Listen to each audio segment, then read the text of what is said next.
being our 5th year, it's truly incredible to see the growth. I am blown away by the support and people finally getting why we walk.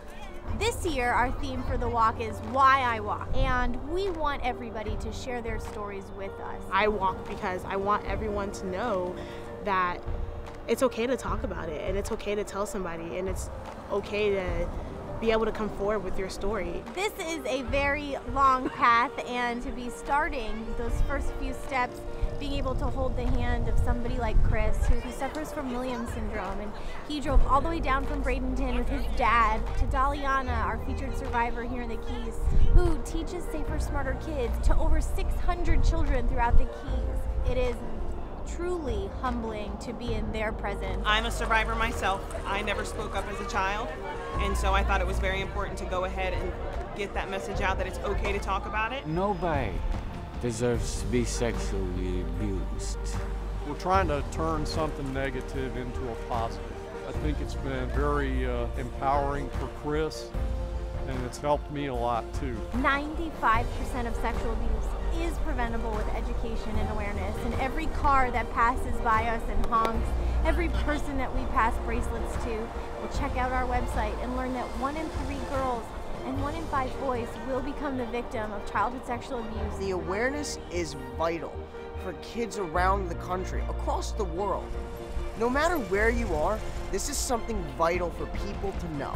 When I started this journey, I thought I was walking for myself, and I came to learn very, very quickly that not only was I walking for myself, I was walking for 42 million other survivors.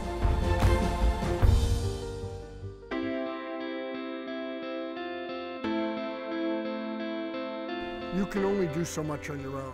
You need to enlist others. And a number of years ago, folks from the Miami Heat organization decided to engage our message and to engage the subject matter.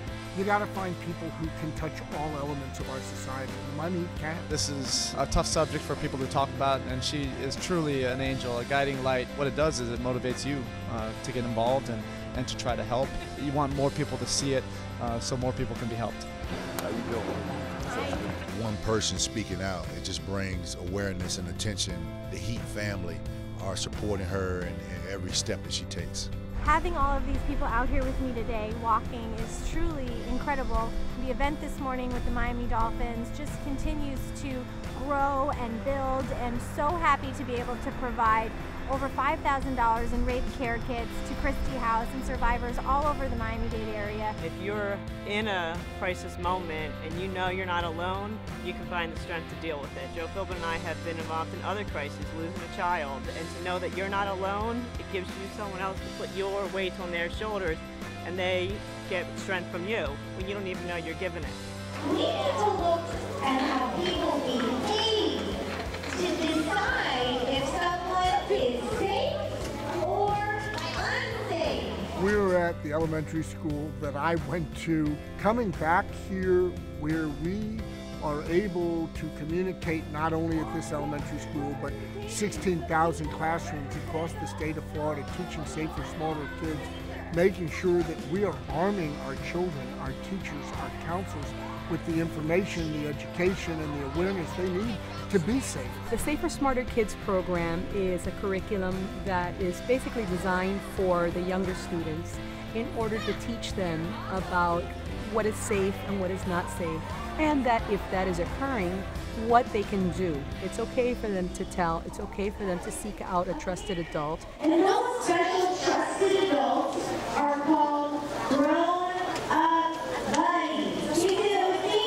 Grown-up buddies. When you really think about 42 million children that have been sexually abused, it's a staggering number.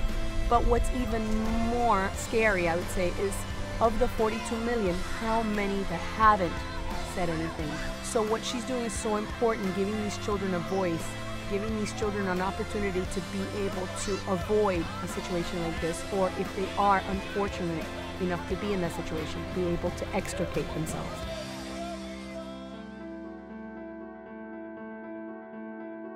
When we started our walk 5 years ago and we walked through Jacksonville, we maybe had a handful of people walking with us. Flash forward 5 years, and we had over 250 people walking with us. And today, having BACA out here with us, Bikers Against Child Abuse, is something that we wait for the entire time. We're walking for the children that are no longer here to be able to walk. Our organization is specifically designed to empower children to not feel afraid of the world in which they live. We go to court with them so they don't have that fear to say this is who did this to them. Lauren has been a huge influence with us. It's the same mission on two sides, but it's all the same when it comes together. Emotionally, things have been very challenging. Watching survivors take a step and becoming thrivers. I feel more empowered now. I feel like I'm gaining control and taking back parts of me that I think I had lost. It takes courage to come here and do this, and I want everyone to be able to have that voice and strength. People are paying attention, people see us and people hear us, and for me, that's what this is all about, that we stand up, that we have others stand up alongside us, arm in arm, to fight this scourge on America.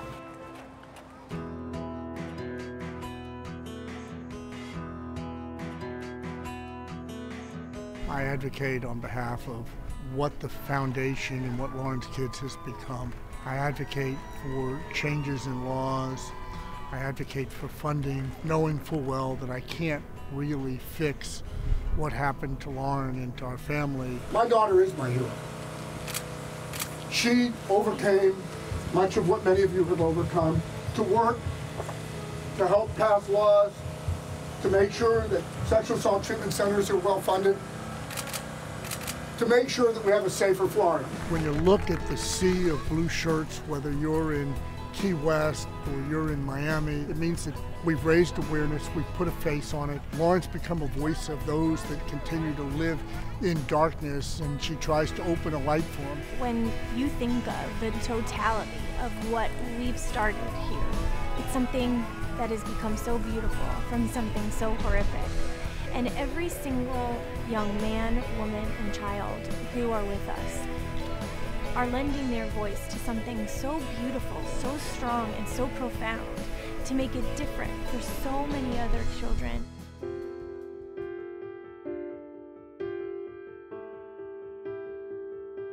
As we arrive to the steps of the historic Old Capitol, I think about every single survivor that I've met along the way. After walking 1,500 miles, we'll be serving what we were here to serve and doing what we were here to do. It allows us to come back here to this town and tell lawmakers from 600, 700 cities around the state of Florida about the needs in their own communities, because we've listened to people along the way. It was your stories, your ideas for reform, the changes that you needed, that were in Lauren's mind, that ended up on my legal pad, that are now in the laws of the state of Florida to protect our victims. What you're doing here and this legislation that was passed, that I had the honor to sign, will make a difference in future generations. When you start something like this, you don't know if anybody's gonna follow. It's a crazy thing that I decided to do 5 years ago to get people to pay attention.